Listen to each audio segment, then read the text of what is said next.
name is Beck and welcome to my June reading list, which is going to be a bit of a shambles because I'm very much a mood reader right now and my reading has been very up and down, but I've got a TBR nonetheless, and there's also a few TV shows that are coming out in June that I'm quite excited for as well, so I thought may as well talk about them all. So I'm going to start off with the TV shows, and I believe season 3 of The Boys, which is one of my favourite shows ever, is coming out in June on the 3rd. And it's basically if there were superheroes and they're like ambassadors, mascots, the faces of popular brands, but behind the scenes they're actually all murderers, sociopaths, drug addicts. It's incredible and it's dark, it's gory, it is the best. So I've been hyped up for this since last year, and Jensen Ackles is going to be part of this season, so I'm very much looking forward to it. And then we've also got Miss Marvel coming out on the 8th of June, which is based on a comic series that I quite enjoyed the first volume of, but I've not made it a point to continue yet because A, they're expensive, and B, I just forgot about it, so oops. But it's about a girl who is named Kamala, I think, and she's a 16-year-old girl, she's going to school, so it's like a YA but a comic book, and she gets the equivalent of Miss Marvel's superhero powers, and I like the tone and the voice in the first volume. I think I gave it a 4 or 4.5 stars, and the first season is coming to Netflix, I think, on the 8th of June. So I'm looking forward to that one as well, but I don't know necessarily if I'm going to get to it straight away, but it's on my radar anyway, and I wanted to mention it. And then the last show that I'm going to preface this video with is First Kill, which is a vampire show written by V.E. Schwab, and I think it's based on a short story that she wrote as a compendium with other authors, but I've not read it. So I don't know anything about this except that there are 2 girls, they are love interests, one is from a family of hunters, one's from a family of vampires. And when I looked at the trailer, it felt very kind of cliche and not what I would expect V.E. Schwab to write. I know it comes out on the 10th of June, but I don't know how voraciously I'm going to consume this content because I'm a bit iffy about it. It could really go into that teenage stereotypical territory, and I know V.E. Schwab writes such nuanced characters, but I don't know how much that's going to change compared from her prose to writing for a script for Netflix. So I don't know what Netflix's influence on V.E. Schwab's work is going to be, and I don't know how much sway she has, so I'd be interested to see how it eventuates, because there was an interesting moment in the trailer where characters are questioned on choosing love rather than choosing family, and instead of going, oh, I'm all heart-eyed and starry-eyed about my love interest, they choose family in that conversation at least. So that will be an interesting thing to play with, given that a lot of shows I watch that tend to go down that kind of YA stereotypical route fall into the tropes and just go head over heels for the romance. So I'd be keen to see how this eventuates. And that's all I'm going to say on it. So without further ado, now I'm going to actually talk about the books that I want to try and get to. The first one of those being Tyrant's Throne by Sebastian de Castell, which is the 4th Greatcoats book. While I'm filming this video in May, I'm listening to the 3rd book and I've got a couple of hours left, so I envision finishing the 3rd book in May, so that's why I've got this book on my TBR for June. This is a Three Musketeers vibes fantasy. It's got saints, it's got magic, but Falkio, the main character, hates magic, and it's an underdog story fighting against all odds, basically, of these characters trying to find purpose in their lives after their king was murdered 5 years ago. So I like the premise, I like the characters, and I like the deep emotional facets that the author somehow manages to pull out of me. I have such emotional responses to these characters because they're written so well, and I'm looking forward to reading this book as well and continuing a series, because that's one of my loose goals for this year. I don't want to just start a series and forget about it, and I've done quite well with continuing this series. So I'm looking forward to getting to and maybe finishing this. On audiobooks, I've been listening to maybe one a month, but lately I've listened to a couple a month. So if I can listen to this in another audiobook, I would love to be able to do that. But which audiobook will it be? And that is the question, because I have The Swords of Kaigan on here, and this is a standalone adult fantasy, and I don't know anything further than that, except that it was in, I think, Reagan's video and Emily Fox's video in that video series I did of reacting to booktubers' favourite books, and eventually I want to read all of the books that they suggested and recommended to their audiences and vlog it and see whether my taste aligns with theirs. But I already had Sword of Kaigan on my TBR when I did my entire physical TBR video, and so naturally I wanted to put this on a TBR as soon as possible because the audiobook is 24 hours long, so it's not a short one, and I wanted to get it out of the way and see if I like it. And given that it's a fantasy standalone rather than the start of a massive series, I was more inclined to start it earlier, and I want to start my reading vlogs for these booktubers, so a bunch of these books that I'm going to talk about might appear in those videos as well. So This is what my June TBR is. I'm trying to like kick goals here. But before I get into those other books, I also have Iron Gold on my TBR because I recently finished the Red Rising trilogy, Red Rising, Golden Sun, and Morning Star, and I did a spoiler discussion about that. So now that that video is done, I have now concluded my thoughts of the trilogy and I can jump into the next book. Like I said, continuing series. There is a lot of spoilers if I talk about this synopsis, but if you want to start Red Rising, it's a very action-packed, brutal science fiction, and it's got a whole color scheme of hierarchy in there. Golds are at the top, reds are at the bottom.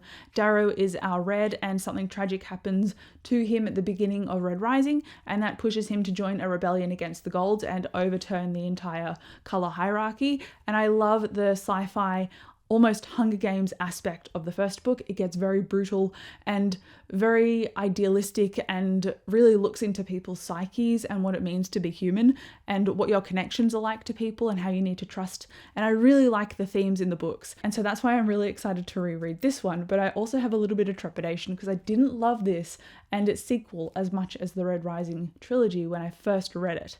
So I'm going to give it another shot and hopefully I give it a higher rating. So cross your fingers for me. But I'm going to be doing this on audiobook and I don't know how that's going to go with Sword of Kaigen. So I'll see how I feel. I'm definitely going to mood read my audiobooks. So this is generally on my list, but will I get to it? I don't know. I will get to it this year though, as well as Dark Age. So mark my words, it will happen. Maybe in June, hopefully in June, but we'll see. And now this has been on my TBR for a little while. I got it for Christmas last year and I've talked about it on and off because it was in one of the favorites videos that I watched, and then it was also in my entire physical TBR video, and that is Black Sun by Rebecca Roanhorse.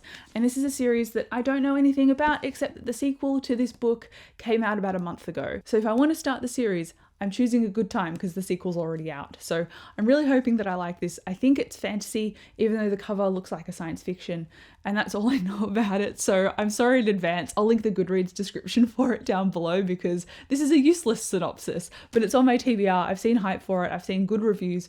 I'm hoping that I fall into that I love it camp because with this cover and how shiny it is, I just really, I want to like it. I want to like it. So this is also on my TBR, but it's the start of another series and I keep doing this to myself. I keep starting series. So I'm trying to conclude older series and then start new ones.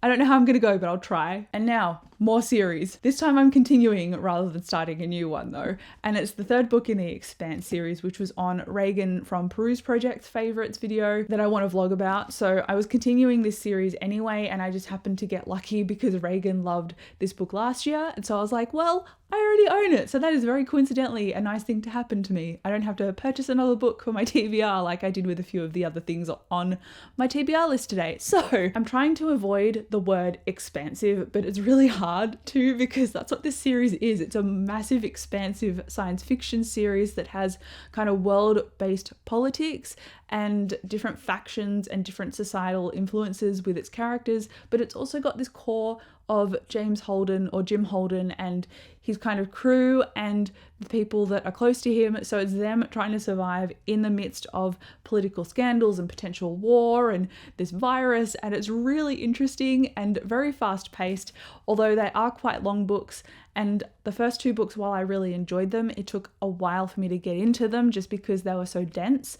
And that is a good thing because I love me a lot of world building, but sometimes for the pace, to me, it can slow it down a little bit. And I'm hoping that this one reads a little bit quicker than the previous two now that we have a lot of setup already done. So this is on my TBR. Potentially it will be in a vlog as well. I don't know what to think about my TBR this month. I'm kind of panicking a little bit because there are so many longer books on here, but I'll do what I can. And now the last two books on this list were in Daniel Green's favorites of 2021. So I will link my reactions playlist if you want to go and check out the other videos. But this is a book that I don't know if I'm gonna like. And I'm really going out on a limb here and I'm a little bit nervous. And it's Snow Crash by Neil, I almost said Schusterman, Neil Stevenson. I feel like I might like this, but I'm really not sure. It says, after the internet, what came next? Enter the metaverse, cyberspace, home to avatars and software demons, where anything and just about everything goes. It sounds like enough of a hook for me to give it a try. And Daniel Green obviously loved it, and our tastes sometimes overlap rather. So I'm hoping that this is an instance where our tastes overlap and it's not too kind of classical sci-fi for me to enjoy, because I tend to not love the whole classical vibe. It's just not for me, it's boring. So I'm really hoping this kind of reads more contemporary and a little bit more modern in its tone and its style. And if it does, then that's going to be me into the book. So looking forward to giving this one a try. It will probably again appear in a vlog as well. And then the last book on this list has been talked about by a couple of different people, including Elliot Brooks and Daniel Green. So that's where the crossover is. Maybe I'll combine vlogs. I'm not sure if there are crossover books, but I'll see how I go. I don't know if I'm going to read everything within 1 month, like back to back, or if I'm going to read it very spaced out, so it'll make sense to kind of vlog each book separately. I'll figure out a format off camera and then just show you what I come up with, obviously. So the last book to leave you hanging, on this list is Shadow of the Gods by John Gwynne. And I've read other work by John Gwynne, like Malice, I think is by him, and I've not loved it. It's been middle of the road for me, and I talked about it in my overhyped fantasy video. So I'm keen to try something else by him and see if I like it. I've heard that this is Norse mythology inspired, but not a direct retelling of Norse mythology figures. So based on that and how it's not a reimagining, but it's kind of adjacent to Norse mythology and lore, I think I might like it, and I'm interested to see what his spin on this is going to be. It looks like it's going to be told from 3 perspectives, because it says here, as whispers of war echo across the land of Vigrio, fate follows in the footsteps of 3 warriors, a huntress on a dangerous quest, a noble woman pursuing battle fame, and a thrall seeking vengeance among the mercenaries known as the Bloodsworn. It sounds like it could be really riveting and fantastic, and I've seen a lot of positive reviews about this, but I'm a little bit hesitant because I saw a lot of positive reviews about Malice and I got the whole quartet, and then I didn't love the first book, and then I unhauled everything. So I'm going into this tentatively, and I'm hoping against hope that I like it. But if you have read anything on my TBR for this month, let me know what you rated it. I would be really interested to know, to see if we have similar taste or not. But thank you so much for watching this video. Consider subscribing to support me. I would love that. And I'll come chat to you down in the comments, and I'll see you in my next video. Bye.